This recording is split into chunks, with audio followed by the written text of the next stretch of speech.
कि आखिरी वक्त तक लता मंगेशकर स्वर कोकिला कोरोना से लड़ती रही। उनको निमोनिया भी हो गया था, वो निमोनिया से भी लगातार लड़ रही थी। लेकिन हम सब ये मानकर चल रहे थे, हम सब ये दुआ कर रहे थे कि स्वर कोकिला ठीक हो जाएंगी। लगातार यही प्रार्थनाएं भगवान से की जा रही थी, लेकिन ये किसी ने सोचा नहीं था। देखिए, क्योंकि 5 दिन पहले ही उनकी सेहत में थोड़ा सा सुधार भी होने लग गया था। उन्हें जो ऑक्सीजन थी उसको निकाल दिया गया था, लेकिन उन्हें आईसीयू में रखा गया था। लेकिन लवीना, कहीं ना कहीं ये उम्मीद थी हम सबको, पूरे देश को, पूरी दुनिया को, कि स्वर कोकिला एकदम स्वस्थ हो जाएंगे और एक बार फिर से वो हमारे बीच में होंगी। लेकिन शायद इस बार ईश्वर को ये मंजूर नहीं था। बिल्कुल प्रीति, और देखिए जैसे ही ये खबर मुझे लगता है कि सामने आई तो सिर्फ आप और मैं नहीं, पूरे देश में इस वक्त जो शोक की लहर है वो शायद शब्दों में बयां भी नहीं की जा सकती। क्योंकि देखिए, अगर लता मंगेशकर का जिक्र किया जाए तो मुझे लगता है कि चाहे वो कोई भी तबका हो, कोई भी तबका ऐसा होगा नहीं जो शायद उनकी आवाज़ सुनने के बाद मंत्रमुग्ध ना हो जाता हो।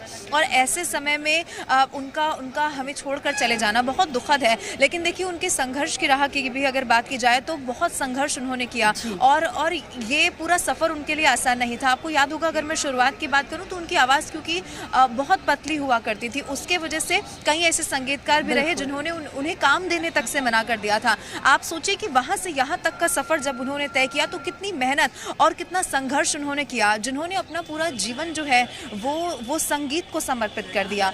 और क्योंकि उनको जो संगीत की शिक्षा मिली वो उनके घर से ही मिली, यानी कि उनके पिता ने ही, जब वो महज 5 साल की थी, आप सोचिए 5 साल की उम्र बहुत छोटी होती है किसी भी शिक्षा को लेने के लिए, लेकिन 5 साल की उम्र में उनके पिता ने उन्हें शिक्षा दी। और उनके पिता जब उन्हें छोड़कर चले गए वो महज 13 साल की उस वक्त थी। तो आप सोचिए कि उस धरोहर को कैसे उन्होंने संभाला, कैसे उसे कैरी फॉरवर्ड किया।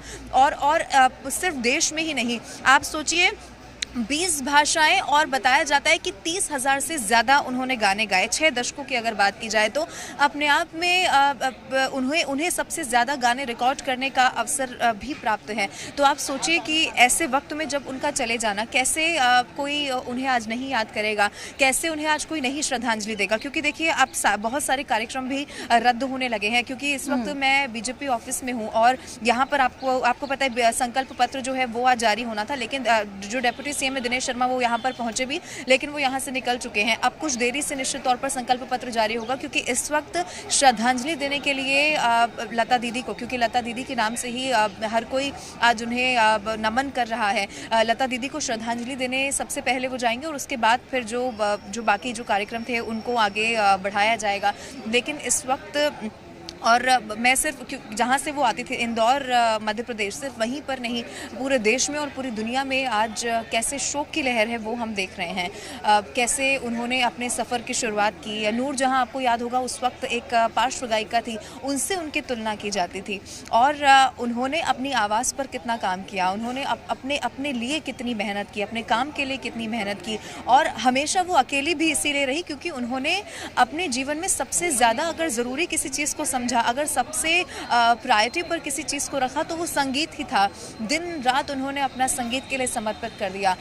माना जा रहा था कि उनकी हालत कुछ सुधर रही है, क्योंकि आपको याद होगा जो आशा भोसले उनसे मिलने जब पहुंची थी तो उनकी ओर से कहा गया था कि उनकी हालत ठीक है, यानी कि अब वो रिकवर कर रही हैं। वेंटिलेटर पर हालांकि वो निश्चित तौर पर थी, लेकिन ये माना जा रहा था कि कुछ सुधार उनकी हालत में हुआ है।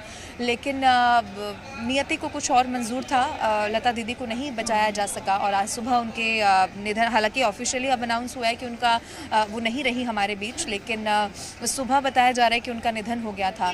और सिर्फ संगीत जगत के लिए नहीं, पूरे देश के लिए एक बहुत बड़ी क्षति। आप देख रहे हैं अलग अलग जगहों से ट्वीट किए जा रहे हैं, श्रद्धांजलि दी जा रही है, और हर कोई आज उन लम्हों को, उन पलों को याद कर रहा है जब शायद लता दीदी से मुलाकात हुई हो, जब शायद ये अवसर प्राप्त हुआ हो। क्योंकि अंजीत ने भी इससे पहले कहा कि लोग उनका ख्वाब हुआ करता था। और अगर मैं बिगनर्स जो सिंगर होते हैं उनकी बात करूँ तो हमेशा से एक ख्वाब होता था कि शायद कभी उनके जैसा गाना हम गा पाएँ, शायद कभी उन्हें हम सुन महज पाएँ। गाना तो उनके जैसा तो बहुत मुझे लगता है बड़ी बात हो जाती है प्रीति, लेकिन उन्हें हम अपने सामने सुन पाएँ, क्योंकि स्वर कोकिला अगर किसी को कहा जाता है तो आप सोचिए कि वो जादू उनकी आवाज़ का कैसा होगा, वो पल कैसा होगा। क्योंकि आप सोचिए कि उनके गाने सुनकर कभी किसी की आंखों में आंसू आ जाते थे, उनके कुछ गाने ऐसे होते थे जो बॉर्डर पर हमारे जवान होते थे उनका हौसला तक बढ़ाते थे। कई सारे ऐसे गीत हैं, आपको पता होगा। तो अपनी आवाज़ से हर वर्ग को, हर किसी को मंत्रमुग्ध कर देना, ये कला सिर्फ लता दीदी में थी। और ये कहना गलत नहीं होगा कि उन्हें ईश्वर का दिया हुआ भी जो उनकी आवाज़ थी वो उन्हें ईश्वर की दी हुई थी, और उस पर उन्होंने लगातार काम किया। और फिर अपनी जो पहचान थी वो मध्य प्रदेश के इंदौर से वो आती थी, उसके बाद एक राज्य से पूरे देश तक पहचान बनाना, और फिर आप सोचिए 20 भाषाओं में 30,000 से ज़्यादा गाने रिकॉर्ड करना। तो मुझे नहीं लगता कि आज वो किसी पहचान की मोहताज हैं, और इसीलिए यही कारण है कि आज उनके जाने से हर कोई एक जानकारी इस वक्त आ रही है, वो सबसे पहले दे दें। दोपहर 12:30 बजे का वो वक्त होगा जब लता जी का पार्थिव शरीर उनके आवास पर लाया जाएगा। ये एक अहम जानकारी है। दोपहर 3:30 बजे अंतिम यात्रा निकलेगी, शिवाजी पार्क में अंतिम संस्कार किया जाएगा, और शाम 4 बजे उनका अंतिम संस्कार होगा। एक और जानकारी आ रही है, 2 दिन के राष्ट्रीय शोक का भी ऐलान किया गया है।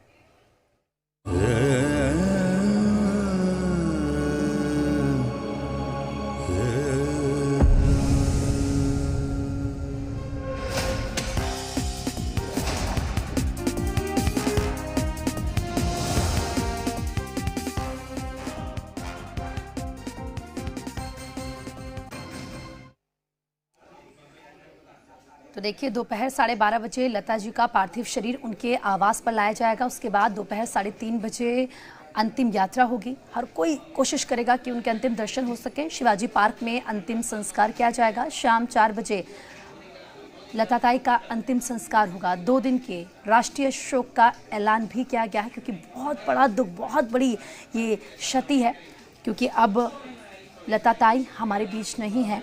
और देखिए, जैसे कि आप जो ट्वीट्स आ रहे हैं, जो मैसेज आ रहे हैं पूरे दुनिया भर से, आप समझिए कि किस तरीके से उनकी छवि थी, उन्होंने क्या मुकाम हासिल किया था। छोटी सी उम्र में बहुत संघर्ष स्वर कोकिला ने किया। महज 5 साल की वो थी, और ऐसे में जब उनके पिता का निधन हो गया था, तो क्योंकि सबसे बड़ी थी वो अपने भाई बहनों में, 5 भाई बहनों में, उनके ऊपर रिस्पॉन्सिबिलिटी आ गई। और वो जिम्मेदारी किस तरीके, उस जिम्मेदारी का बखूबी निर्वहन करते हुए जो उनका सफ़र रहा है, फर्श से लेकर अर्श तक का, हर कोई उससे इंस्पायर रहा है, उससे प्रेरित रहा है। और देखिए, बार बार, क्योंकि वो जो संगीत को समझते हैं, ना सिर्फ वो जो आप ये कहिए कि एकदम जो बिगनर्स होते हैं, सबकी ये एक ख्वाहिश होती है उसके जीवन में कि वो ज़रूर एक बार स्वर कोकिला से मिल पाए। लेकिन आज उन तमाम लोगों के सपने टूट गए जिन्होंने ये सोचा था कि हम एक बार ज़रूर उनसे मिलेंगे, क्योंकि गाना तो बहुत दूर की बात, उनके जैसे गाने की कोशिश ज़रूर करने की हर कोई कोशिश करेगा, क्योंकि हर कोई ये चाहेगा कि वो उनके जैसा बन सके। उनकी जो सादगी थी, उनका जो, देखिए, क्योंकि वो एक ऐसी स्वर कोकिला, कम से कम 80, जी हाँ 80 साल तक वो सक्रिय रही हैं संगीत में। पिछले कुछ समय से, क्योंकि उनकी तबीयत सही नहीं चल रही थी, वो लोगों से कम मिल रही थी, ज़्यादा समय वो अपने घर पर ही बिता रही थी, लेकिन फिर भी सोशल मीडिया प्लेटफॉर्म पर वो आती थीं और ज़रूर कोई ना कोई संदेश देती थी उन लोगों को जो उनसे मिलना